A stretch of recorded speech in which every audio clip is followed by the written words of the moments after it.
Welcome to the Midnight Mirage School of Higher Learning. Greetings, ladies and gentlemen. So what we'll do in this tape is, of course, evaluate some more history, put it in its proper context, see what we could learn, what kind of information we can come across. Please get you a writing utensil and some type of a notepad. So if you hear something that's of interest to you, jot it down, and then on your own personal free time, you can look it up.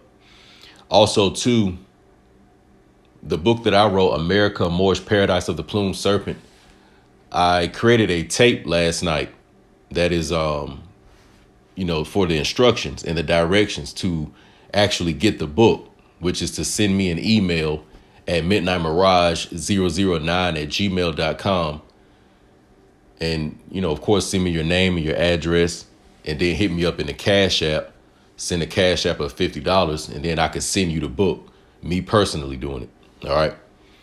So the subject of this tape will be, of course, putting American history and United States of American history in proper context. When I say American history, I'm talking about the people who were originally here before any European or any foreigner for that matter. And when I say the United States of American history, I'm talking about the history from the original Americans and their interaction with the European nations as they started to arrive here, probably dating back to the Crusades era of the 1100s, 1200s, 1300s. So it's much earlier than the, late 1400s when they tell us about so-called Christopher Columbus coming in 1492. The Shemitic people of Europa, they were coming here prior to that. All right. So we don't want to get confused by some of these terms and words, names, labels that have not only been put on, our people, but some of the ancestors that came before us, because that'll confuse us as to the history. So what you want to do is understand that words like, quote unquote, Negro, quote unquote, black, those are two words that you'll see consistently used. And it'll help you, stay on track, because when it comes to the various religious terms and other type of cultures and, just associations we've had as an ancient people, there really are, if not hundreds, but really thousands of words that we've used to identify ourselves just throughout, the thousands of years of history, the millions of years of Earth history, because we've been here a very long time. Something else that I see few people get stumbled up with is, where did the original American population come from? You have contemporary and really Western European anthropology. They'll, say things like, well, there were people of Siberian Mongoloid descent that came across the Bering Strait, 13,000, 16,000 years ago. You have that. And you even have other historians that have an understanding that maybe the original people here had some type of contact with people coming from the Mediterranean region and areas in the Levant, or what we call the so-called Middle East. So that question of where do the original American people come from? Now, as far as myself and my own book, what I've done just through my own investigation and learning, because I'm on this journey just like everybody else, the quote unquote mythological civilization, city, empire, and time period that they call Atlantis actually is talking about ancient America in this quote unquote Pangea state, when it was connected to the quote unquote continent today that we call Europa and quote unquote Africa. So imagine when the continents actually were connected. And I talked about how in biblical history, during the time of Peleg, which is one of the descendants of Shem, that the people started to disperse and the land started to separate and divide. All right.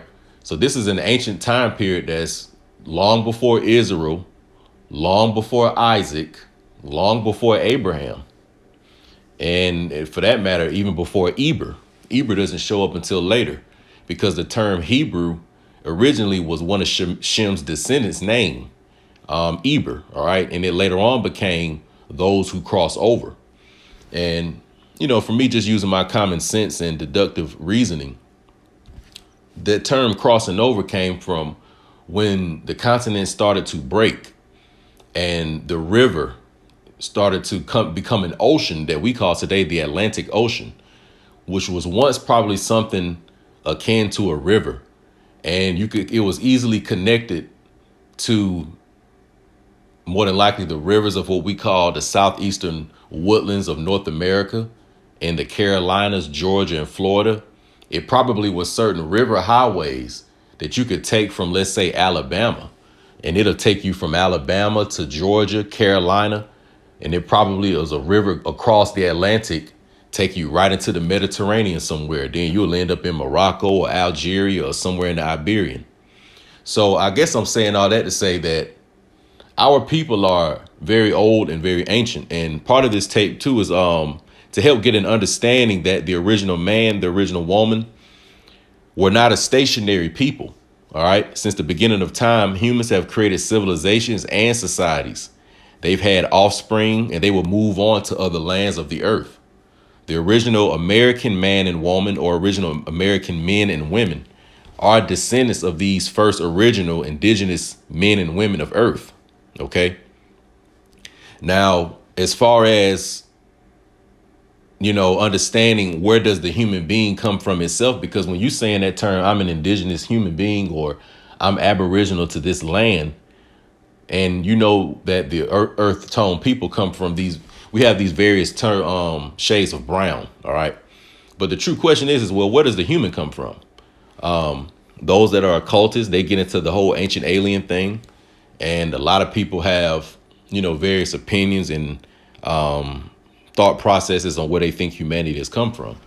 But me personally, the design for the indigenous earth human and the energy body or the spirit body and the soul body being that's within the human vessel, that was all orchestrated by what we call God, or what I'll call the higher power. Sometimes you may hear me call it the Most High, but what humanity has an understanding of as the creator of what we know of as the spiritual realm and the physical realm. So it's not by happenstance, it's by design. And when you think about the human vessel, and when you read about the animation of the human vessel in Genesis in the Bible, it talks about at first Adam, which just means man. It means the original man and woman humanity. The original human bodies actually were brought to life and became living souls when the creator blew the spirit into the living body. All right. And that spirit or that spark is basically what we call the energy body. OK, because a human being is not only a physical being, but also a spiritual being or an energy being or a soul being or a spirit being. So that soul or that energy or that spirit that we possess, what we really are, that's animating the human body, that's even giving it a personality, that comes from the higher power. That comes from what we call the creator. It doesn't exist on its own. All right. So that's just a little background before we go into the tape. Now, what I'm going to do is we're going to read and another source I have is called Revealing America's Dark-Skinned Past, Volume 1. Revealing America's Dark-Skinned Past, Volume 1. And it looked like the publication for this was Red Silver Fox Thunderbird. Red Silver Fox Thunderbird. So the book is called Revealing America's Dark-Skinned Past, Volume 1, Red Silver Fox Thunderbird. All right. Something else, too, I want to just salute the people in the comment section because I've been seeing some good comments. But I saw somebody mention the reunification of Jacob, the Union Jack, and what is that? And I also saw somebody mention or just give basically some information on the Washita and how the various, melanated Frankish families, when they were coming into the South, how they intermarried. And we mentioned that in previous tapes. That's very, very important. And I wanted to highlight that and also, give thanks to those people that left those comments because, us today, so-called Black Americans, we're more than likely majority Aboriginal American with a minority admixture from the Moorish Europans that started to come over here in the 1100s, 1200s, 1300s, 1400s, 1500s, 1600s, and they started to intermarry with the indigenous families. So you would have certain men and women coming from Europa, and they would intermarry into their American families with a man or woman. And as time went on, that's how that certain small percentage of the European ancestry, as far as at least in the ancient, or not even ancient, but more modern history, I'll say, because most of us walking around today, of course, we know ancient wise, we've been in here, but we're talking about things that may have happened in the last, let's say, 1,000 years, 2,000 years. All right. So, but before I go into the source again, it's called Revealing America's Dark-Skinned Past, Volume 1. And the publication is Red Silver Fox Thunderbird. And we'll get some information and see what we can find. All right. See what we can find. So we're going to start on this chapter. It's called The Mound Builders. When the Europeans first arrived to what is now southeastern United States, they encountered a Negroid, often described as copper-colored, culture of people that later became known as the Mound Builders. Mound Builders is a general term referring to the indigenous inhabitants of North America who constructed various styles of earthen mounds for burial, residential, and ceremonial purposes. The Mississippian mound builders dated from 1000 CE to 1700 CE, CE referring to Christian or Common Era, is the culture that the Europeans encountered, and this culture is considered to be probably the most advanced society that arose in North America. Before we move forward, the Mississippian mound building culture is much older than that, all right? But let's continue. This was a city building society supported by agriculture and marked by the building of pyramid-like mounds. The cities consisted of enormous conical pyramids, excavated areas, vast terraces, irrigation canals, wells, ponds, underground passages, and causeways, all of them constructed in a manner so substantial that they remain perfectly discernible until this day. According to competent engineers, it would take several thousands of workmen provided with all of the resources of our grand modern industries, long years to erect some of their monuments, among which there are such as rival the Egyptian pyramids in grandeur. The number of these grand monuments is almost incalculable. The idea that American Indians could have built something resembling a city was so foreign to European settlers.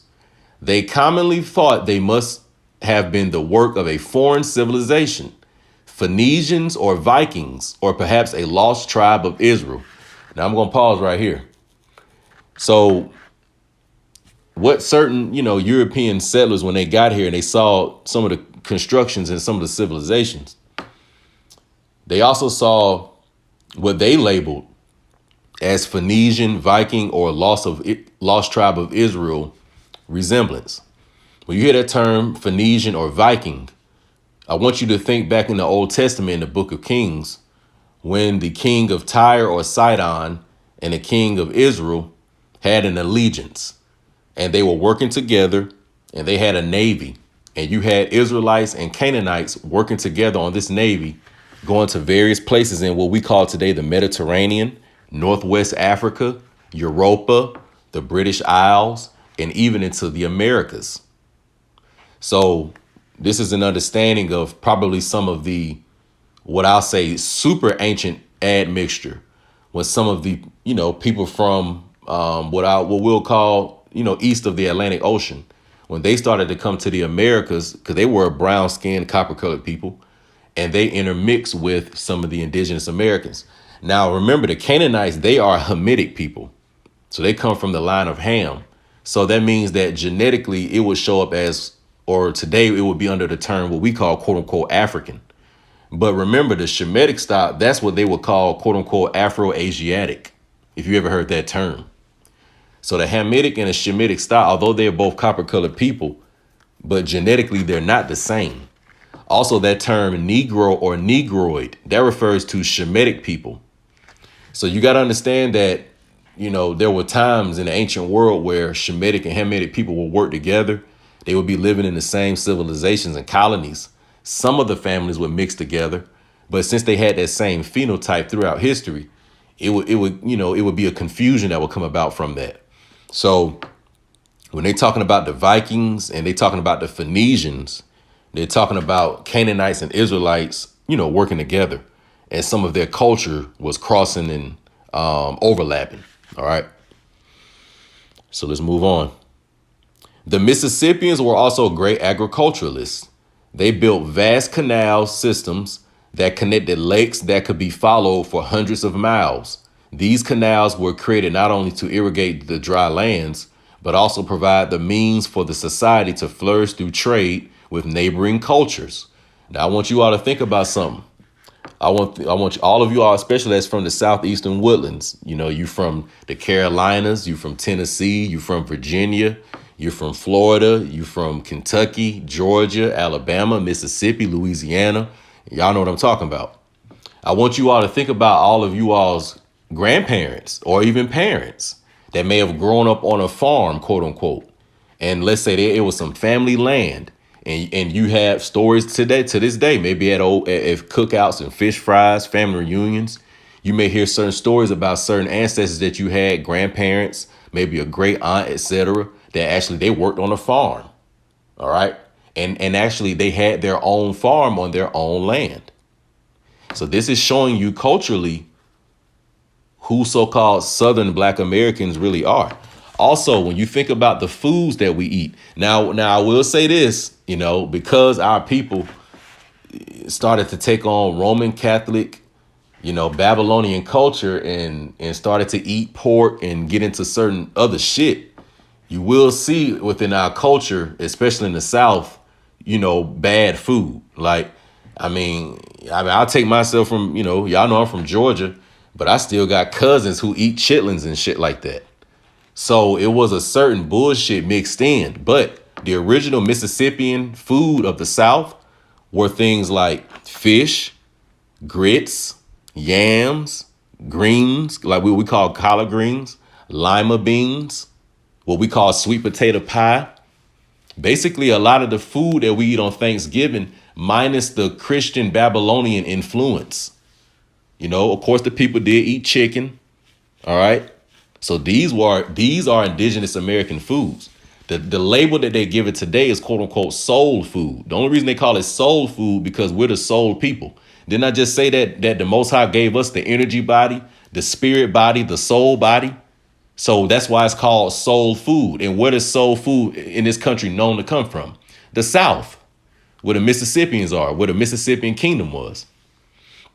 So, that's our food, believe it or not. But what we need to do is we need to clean it up, take the pork and certain other shit out, and create new dishes and new cuisine to go with it. Blackbeard, I ain't no chef, but your boy will go in the kitchen and eat. You know what I'm saying? So my chefs and my cooks out there, that's y'all's job to come up with new cuisine, new American indigenous Mississippian cuisine.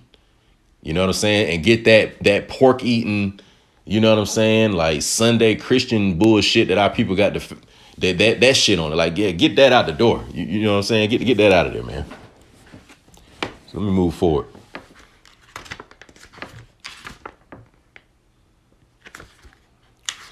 Let's see something else.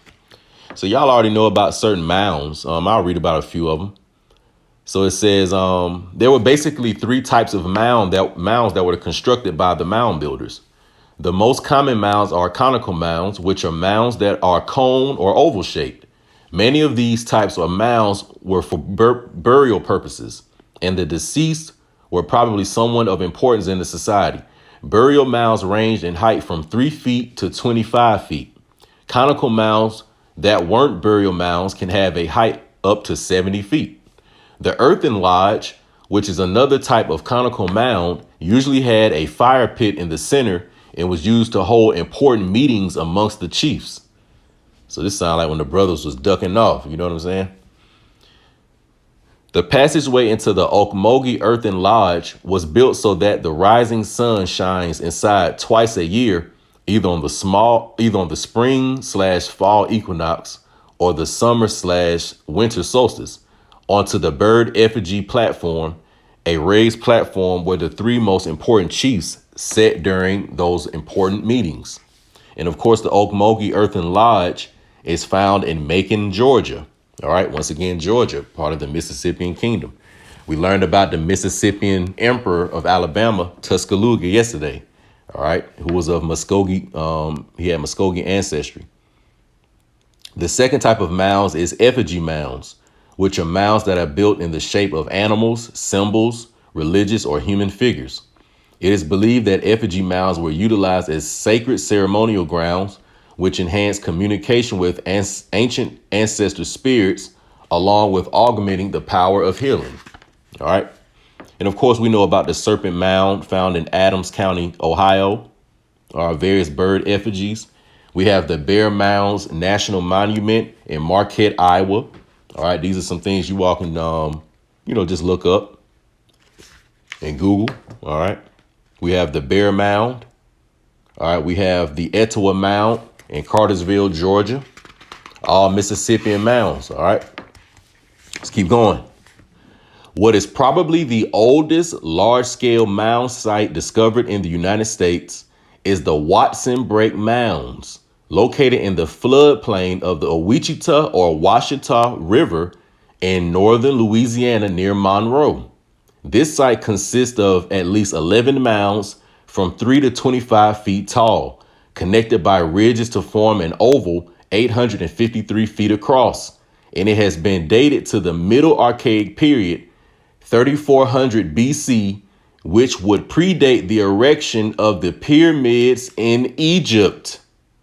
The indigenous cultures of the Americas have been divided into three eras: the Archaic, approximately 8000 BC to 1000 BC, the Woodland era.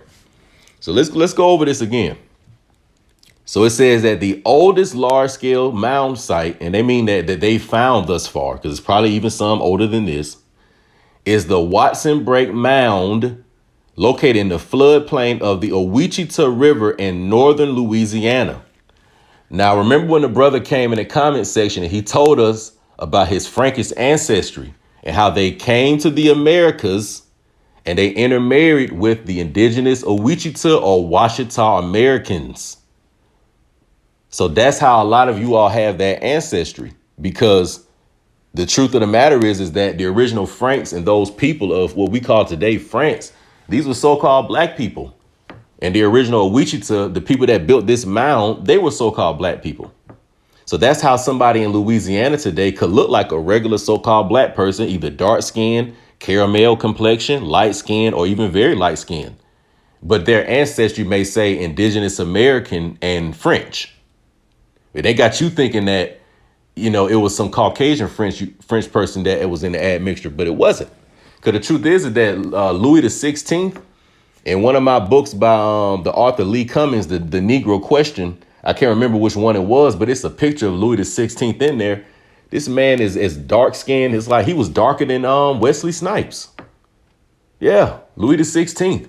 And his wife, Marie Antoinette, who told the peasants, the Caucasian, the Slavs, that they can eat cake when they was having all those different peasant revolts.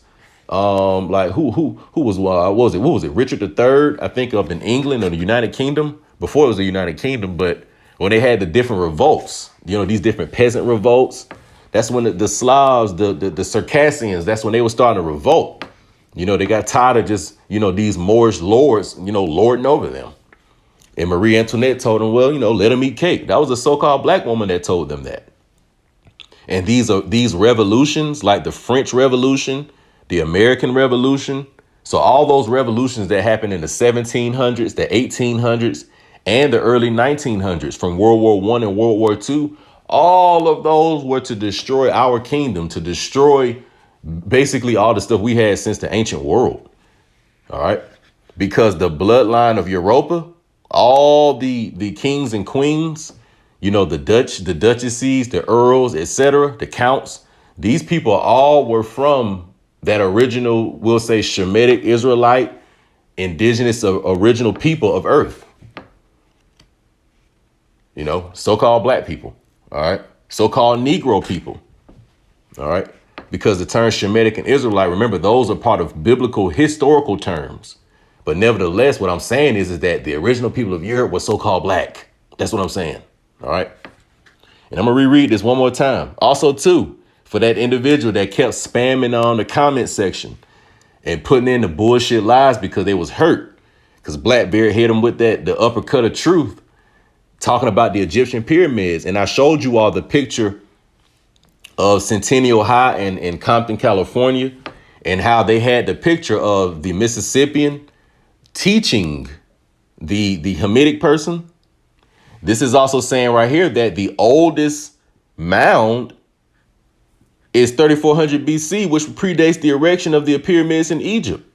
So just like you all see on the screen right now, notice how the Egyptian step pyramid and the Mexican step pyramid or the American step pyramid, how ours is more sophisticated and it's older. So this is why I'm saying, like, these Hamites, see, they also rewrote a lot of the history. A lot of these people were really learning from us.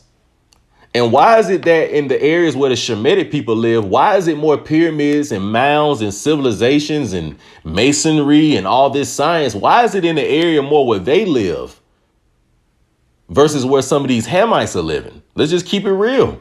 Look at so-called Africa today. Look at how it's looking when the Shemitic people, primarily our people, the Mississippians, like when we're not going over there and putting our energy into it. Look at what's happening.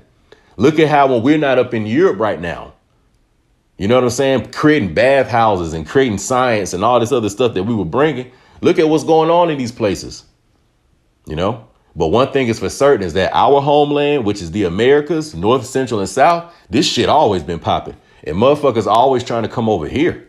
And it's always been like that. So what'll happen is that we would send a few of our people, you know what I'm saying, a few of our men and women to go over to another civilization, you know, try to teach them about the mound science, give them some different languages, you know, show them about, you know, just how we do things in ancient America. Some stuff that they probably had forgotten when the land started to split. Remember, when Atlantis and the continent started to split during the time of Peleg, certain people lost knowledge.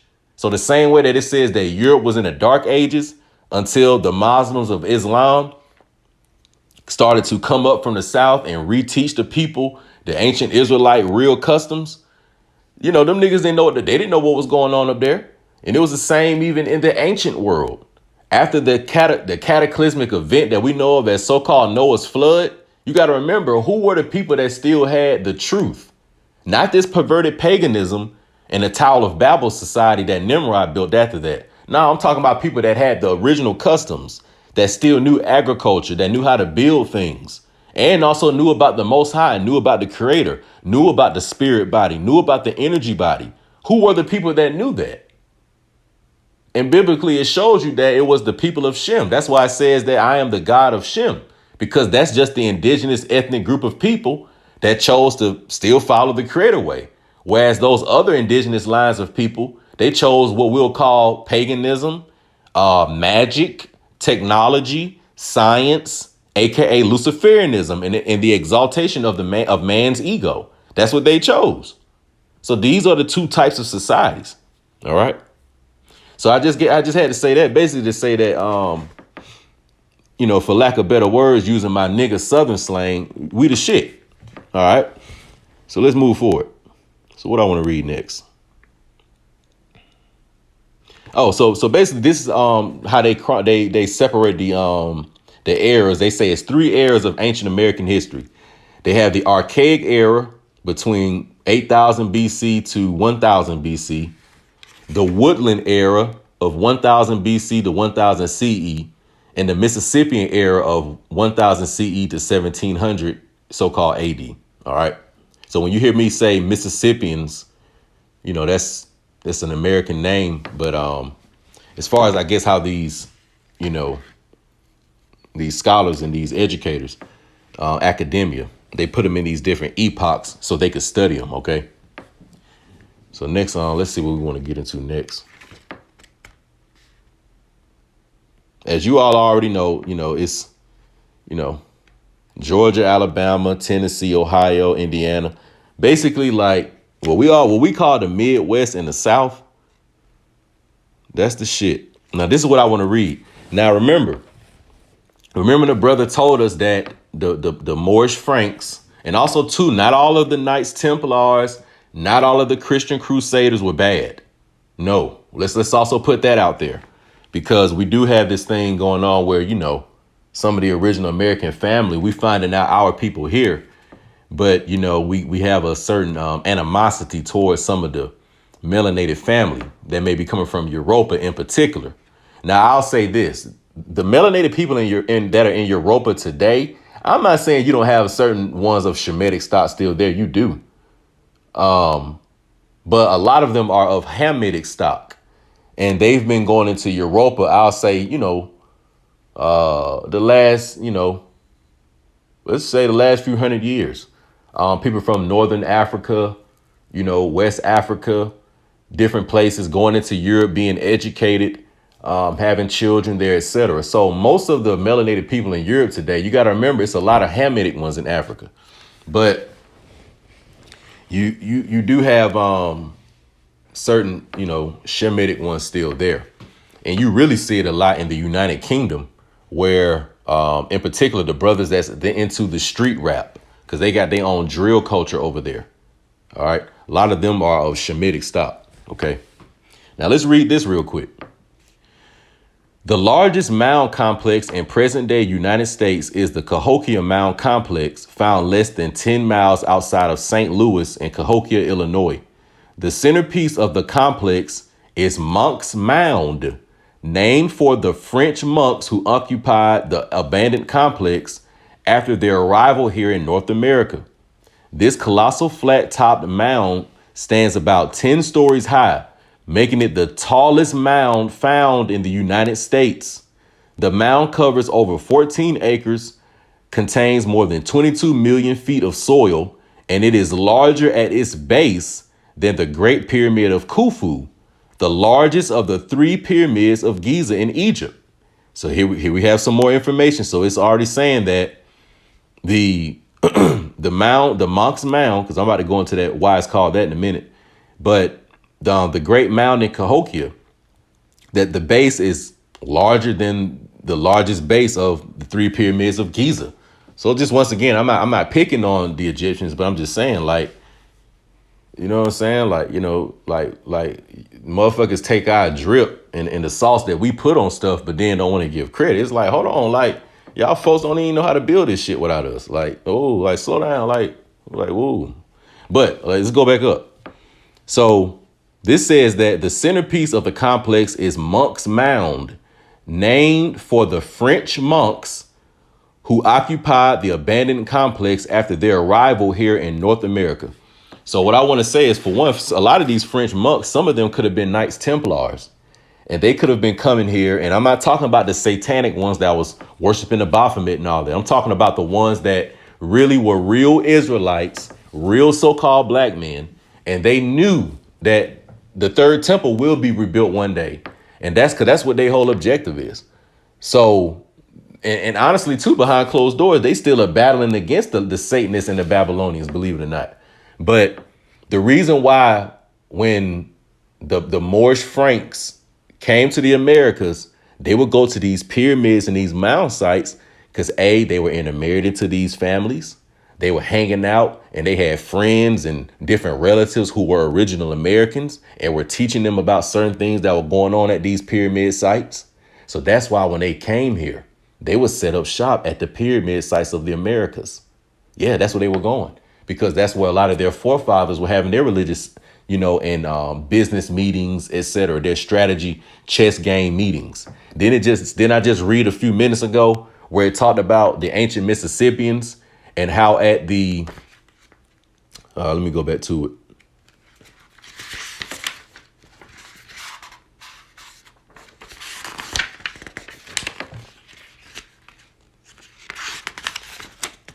How it says that the passageway into the Okmulgee Earthen Lodge was built so that the rising sun shines inside twice a year.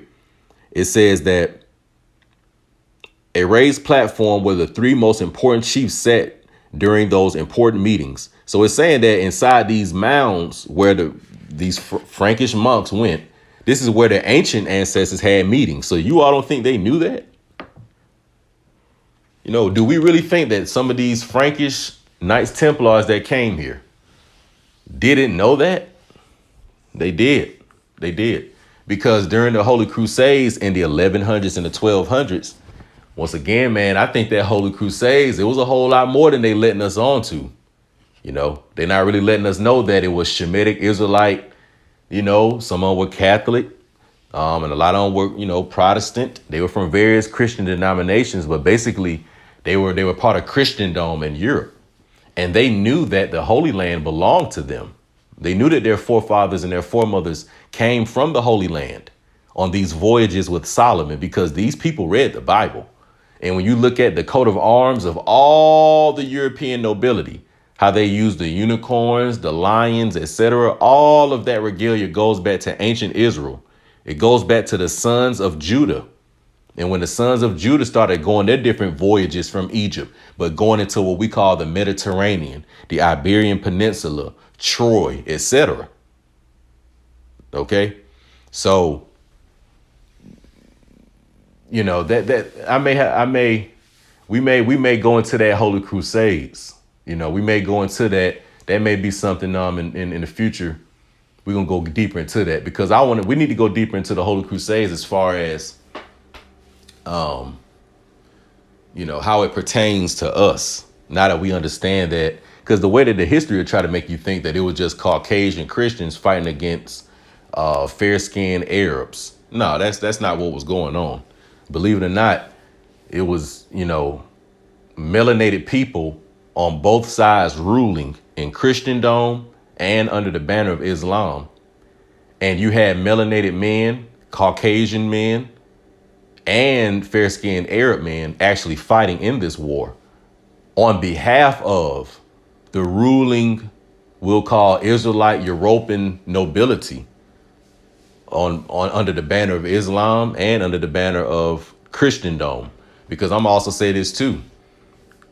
Not everyone that was practicing Islam in the 700s, 800s, 900s onwards, not all of them were of Ishmaelite stock. Some of them were of Shemitic Israelite stock. It's just they were practicing Islam and living a life as a Muslim. So the Holy Crusades is very interesting, and I'm sure we'll see some comments elaborating on that. But hopefully you all learned something from this. Stay tuned. I'm out.